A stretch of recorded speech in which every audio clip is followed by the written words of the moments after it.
So recently, I've been really wondering what the health benefits are for eating garlic. Garlic is actually one of my favorite foods. It's something I could eat every day, but unfortunately, I'm one of those people who, if I eat garlic, you'll know I eat garlic for at least 2 to 3 days afterwards. So I was curious about it. I ended up finding a bunch of information about how healthy it is for you. It has so many health benefits and high in nutritional value, it can help with so many different aspects of your health. It's super high in antioxidants, it can help reduce inflammation, it can help you with weight loss, and it's even been known to have anti-cancer elements. Although there's no real clear idea how much you should eat in a day, it's clear that you should be eating at least a small amount of garlic every day, but that's really hard to do because the best way to eat garlic is to eat it raw. When you're cooking garlic or using it in a recipe, you're actually destroying a lot of those nutritional values that I described earlier.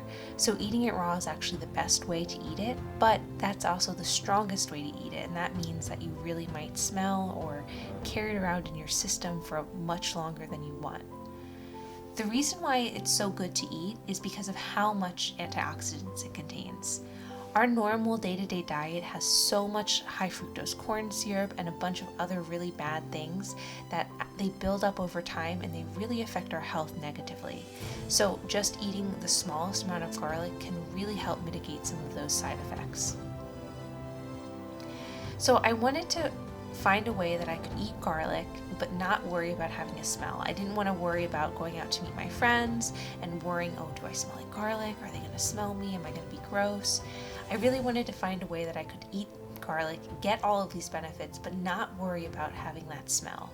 So I ended up finding this research paper that talks about sprouted garlic and how that's actually not only going to help with the smell, it's actually much more nutritious and much more beneficial to eat sprouted garlic than it is raw garlic.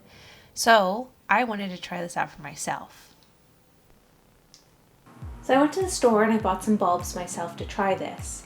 You'll just need a cup, a jar, a glass, anything that will hold the garlic bulb itself firmly. I found that this shot glass was actually perfect for the size of my bulb. So I fill that with water and I take the bulb and I end up cutting in between the individual cloves of garlic and I end up pulling it apart a little bit, and that's going to help the sprouts come through.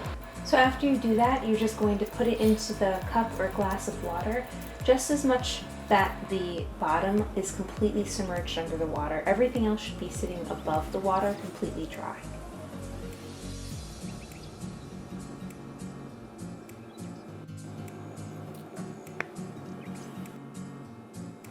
So this is pretty low maintenance. You can actually just keep it right in your kitchen. It doesn't even need direct sunlight.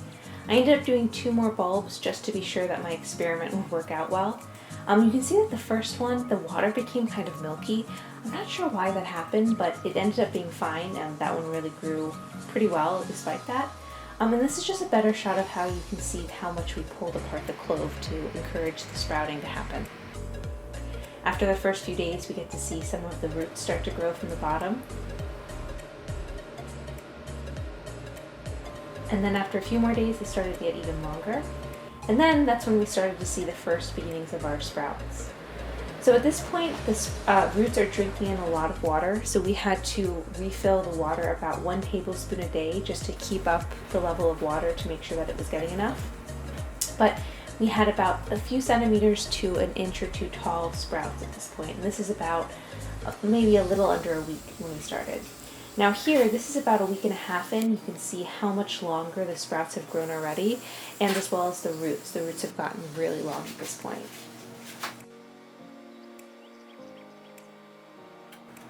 This is about 2 weeks in, so you can see even more growth, even more root length.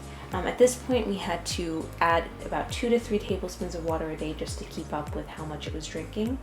This is about 3 weeks in, 2.5 weeks. You can see that the roots got so long on one of them, we ended up putting it into a champagne glass rather than a shot glass.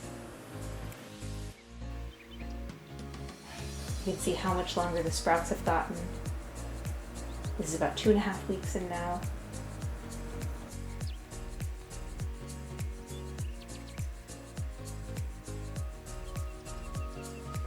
And this is about the 3-week mark when we were realizing that I think it's about time to harvest. We wanted to let them go a few days longer, but you can see how much longer they've gotten. The roots have gotten really wild at this point. The sprouts themselves are starting to droop a little bit, so that's when we really decided it's time. So this is about 3 weeks and a few days in. This is when we decided to harvest. You can see that they're starting to fall over because of how long and heavy they are. So I ended up just grabbing some food scissors. I cut 3 of the sprouts pretty close to the base. And I cut them into bite-sized pieces and I washed them in a mix of water and vinegar. Even though we grew these ourselves and they were completely natural, it's still really important to wash your produce with vinegar. It just helps kill some of that bacteria that you might not know is on there.